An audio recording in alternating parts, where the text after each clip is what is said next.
আসসালামু আলাইকুম। March for Gaza আয়োজিত হতে যাচ্ছে আগামীকাল 12 এপ্রিল 2025।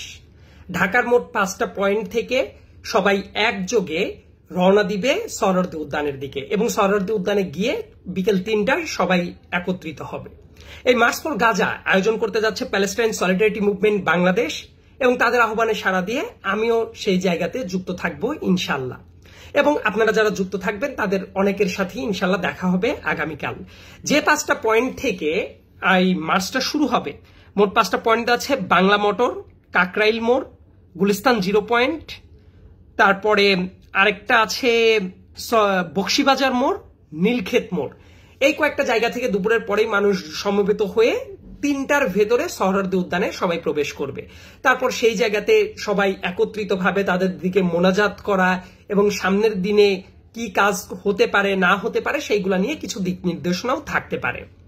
এবং যারা আয়োজক আছেন তারা চমৎকার কিছু নির্দেশনা জারি করেছেন, সেই নির্দেশনাগুলোও কিন্তু সবার মেনে চলাটা অত্যন্ত জরুরি। কারণ এই জাতীয় সমাবেশ যে জায়গায় অনেক মানুষ সমবেত হওয়ার কথা, কেউ দুরভিসন্ধি নিয়েও কিন্তু উপস্থিত হতে পারে। নানা ধরনের বিশৃঙ্খলা তৈরি করে দিয়ে পুরো এই চমৎকার একটা আয়োজনকে বিতর্কিত করে ফেলতে পারে। কিছুদিন আগেই যেমন এই প্যালেস্টাইনের পক্ষের দাবি নিয়ে রাস্তায় নেমে বিভিন্ন ব্যবসা প্রতিষ্ঠান ভাঙচুর এবং লুটপাট করা হয়। এই সমস্ত কাজ যাতে কেউ না করতে পারে, কোনো বিশৃঙ্খলা যাতে তৈরি না করতে পারে এবং কেউ যাতে এটাকে ভিন্ন খাতে প্রবাহিত না করতে পারে, সেদিকে সবারই সচেতন দৃষ্টি রাখা উচিত।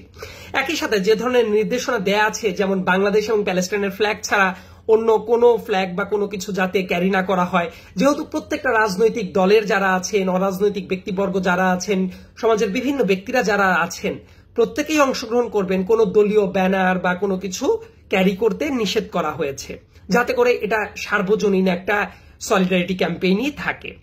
একই সাথে ওই জায়গাতে যাওয়ার পরে পরিমিতি বোধটাও সবার বজায় রাখাটা খুব বেশি মাত্রায় জরুরি। এবং যে ধরনের নির্দেশনা দেয়া আছে, আশা করি আমরা সবাই সেগুলো পালন করব এবং প্যালেস্টাইনের প্রতি আমাদের যে সহমর্মিতা, সেই কালেকটিভ স্ট্রেংথ আমরা বাংলাদেশি হিসেবে জানান দেওয়ার চেষ্টা করব। ধন্যবাদ সবাইকে। আসসালামু আলাইকুম।